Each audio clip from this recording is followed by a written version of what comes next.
Jean-François Barry. Son sens de la répartie et ses réflexes lui permettent de rebondir sur l'actualité en toute aisance. Tout au long de l'été, Émilie Pelletier-Grenier, notre journaliste et future infirmière, est arrivée avec des dossiers bien étoffés, une recherche exemplaire, des sujets bien ficelés, des sujets pertinents. Et aujourd'hui, pour sa dernière chronique de l'été, elle nous parle de caca. Écoute, en me préparant, j'écoutais Jean-Denis Scott parler, puis je me disais, ça se peut pas qu'on soit payé la même chose. Moi, je m'apprête à parler de caca, et lui, il compose des chansons. Oui, il travaille fort pour ses capsules, Jean-Denis, oui. Mais ça veut pas dire que t'as pas travaillé fort sur les tiennes, là. Parce que c'est un sujet, je veux dire, on a beau éviter ce sujet-là, je veux dire, c'est naturel, c'est un enjeu, on peut être malade de ce coin-là. Il y a plein de choses, là, par rapport au caca. Par rapport au caca, puis on se dit tout le temps que les parents, mettons, qui ont passé par les couches, là, sont un peu moins sensibles au caca, mais finalement, en tant qu'humain, je me rends compte qu'on a tous quand même une sensibilité par rapport à ce sujet-là, puis c'est sûr que, comme travailleuse de la santé, moi, il y a plus grand-chose d'éjections humaines qui me gênent, qui me rendent mal à l'aise, là. Vous êtes bon, je te le dis, vous êtes bon.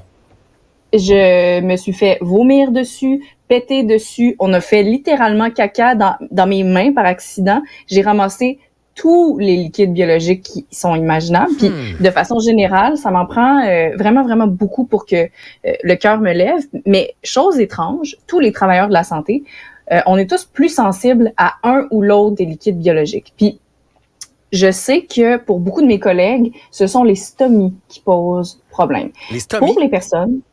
Pour les personnes qui savent pas c'est quoi une stomie, par définition, c'est un organe qu'on va rattacher à la peau par une chirurgie, par le biais d'une chirurgie. Ça peut être l'intestin, ça peut être l'estomac, ça peut être les reins, par exemple. Puis les stomies auxquelles on pense d'emblée, ce sont les colostomies. Donc, celles qui sont rattachées à une partie du gros intestin, en l'occurrence, le côlon. Fait colostomie. Okay. En gros, c'est qu'on a un bout d'intestin qu'on va rattacher à la peau, puis qu'on raboute à un appareillage auquel il y a un sac pour que les selles soient recueillies dans le sac, pour qu'elles s'accumulent dans le sac.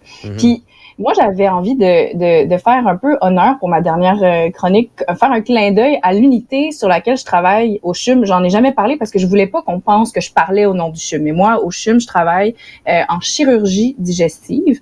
Puis, je suis en stage à l'hôpital Maisonneuve-Rosemont dans la même unité, mais qui a un nom différent, là, en chirurgie abdominale et en urologie, donc à Maisonneuve-Rosemont. Puis, ma clientèle, elle est directement concernée par le sujet des stomies. Puis, pour les gens qui se le demandent pourquoi on fait des stomies dans la vie, il y a plein de raisons pour lesquelles une personne peut se ramasser avec une stomie, notamment le cancer colorectal ou les maladies inflammatoires de l'intestin comme la maladie de Crohn, qui est un peu plus connue dans la société, ou la colite ulcéreuse. Puis c'est juste quelques exemples de maladies inflammatoires de l'intestin.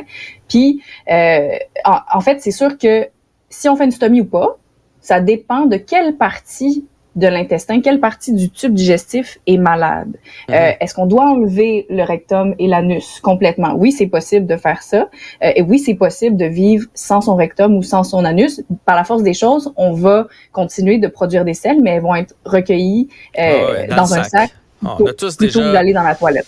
Vu quelqu'un ou connu quelqu'un ou entendu dire, ça veut pas dire qu'on a vu le sac, là, mais qui a eu ça de façon temporaire ou de façon permanente.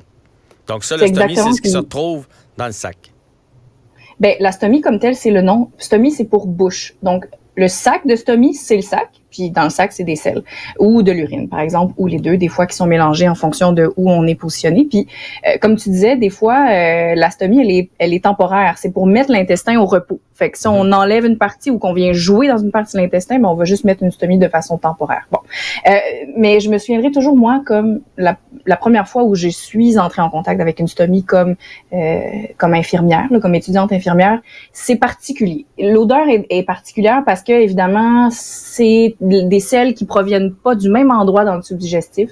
Elles sont souvent moins digérées. Puis, il faut se souvenir que la toilette dans la vie, là, ça sert à couper l'odeur. L'eau, là, comme telle, en partie, ça coupe l'odeur. Mais quand on vide une stomie d'un patient qui est couché, ben on le vide dans un sac, essentiellement. Fait on est vraiment comme au-dessus du sac. Fait que C'est comme l'odeur si ça est fermentait un particulière. peu, là. Ouais. Il n'y a pas d'eau, il C'est n'y a pas pas la tellement que cuve, il y a la... il y a pas la cuve, c'est juste ça. Il y a pas tout C'est ça purement pour... mécanique. ouais. C'est mécanique, mais c'est aussi chimique dans la mesure, biochimique dans la mesure où c'est pas le même type de sel, tout simplement, Non, je auquel comprends. on est habitué dans la vie de tous les jours. Puis face à une personne qui est nouvellement stomisée ou qui est stomisée depuis plusieurs années, comme soignant, des fois c'est particulier.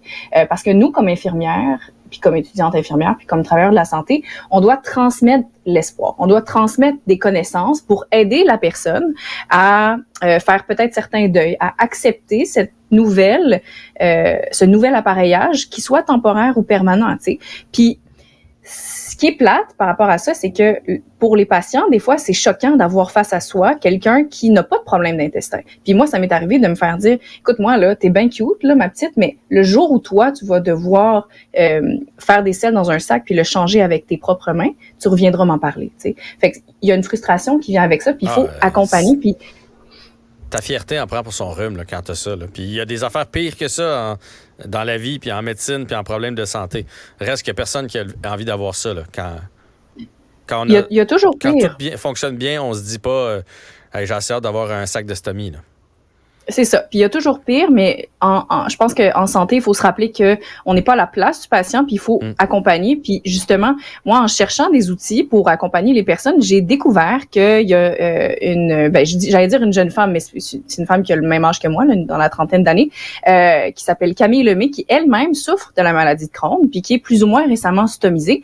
Puis elle a développé un outil qui est formidable, un balado, carrément, qui s'appelle Deuxième porte à gauche, qui présente des profils de personnes qui sont stomisées, soit de façon permanente ou temporaire, ou des professionnels de la santé qui travaillent dans le domaine. Et c'est un outil, oui, de vulgarisation, mais aussi de dédramatisation. Puis on va juste écouter un extrait pour comprendre le ton du balado.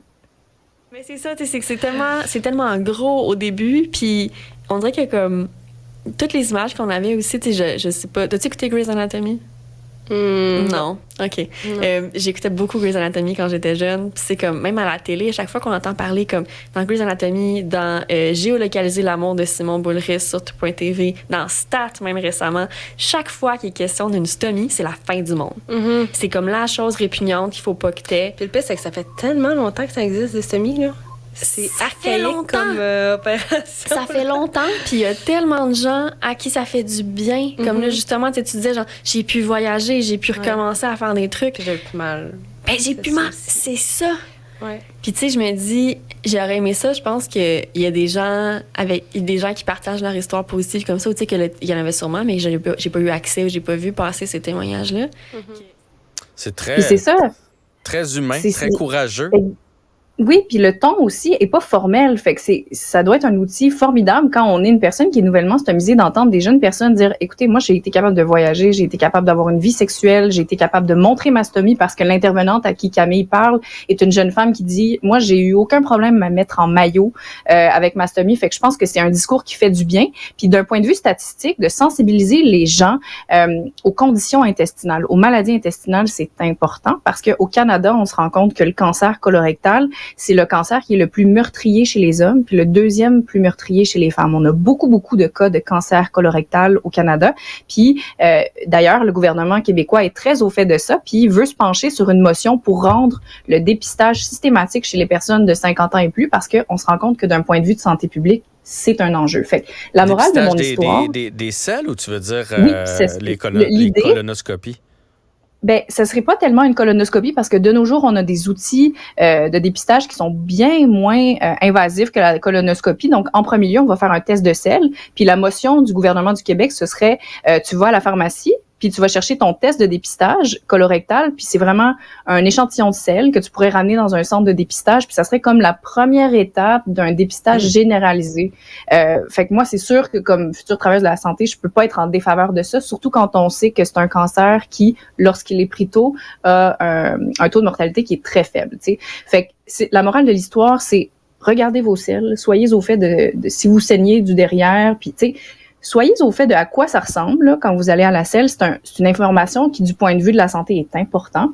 Puis de se dégêner par rapport à ça, c'est important, surtout quand on connaît les statistiques, puis de savoir que si on a des problèmes intestinaux, ben il y a des outils vraiment géniaux de nos jours, comme le balado Deuxième porte à gauche de Camille Lemay. Ben, c'était très intéressant, même si c'est un sujet qui est délicat. Très bonne dernière chronique et j'en profite pour te remercier pour tout l'été. C'était toujours un plaisir de discuter avec toi. Ah, plaisir partagé, au plaisir de se voir soit professionnellement ou personnellement, mais en tout cas pas à l'hôpital. Oui, c'est ça, je me dis professionnellement, mais pas dans ton domaine d'expertise, OK? Dans les médias. C'est ça. Voilà. Oui. Merci beaucoup, Émilie, et bonne chance Bye, pour la suite. Bye bye. Merci. Donc, Émilie Pelletier-Grenier, notre journaliste, future infirmière, qui nous rappelait que, ben oui, il y a beaucoup de cancers, il y a beaucoup de problèmes intestinaux et il faut y voir, puis il faut pas être gêné de le faire. C'est ce qui complète ce balado pour aujourd'hui, cet épisode à Cube. Merci à l'équipe de réalisation, l'équipe de recherche et je vous dis à bientôt.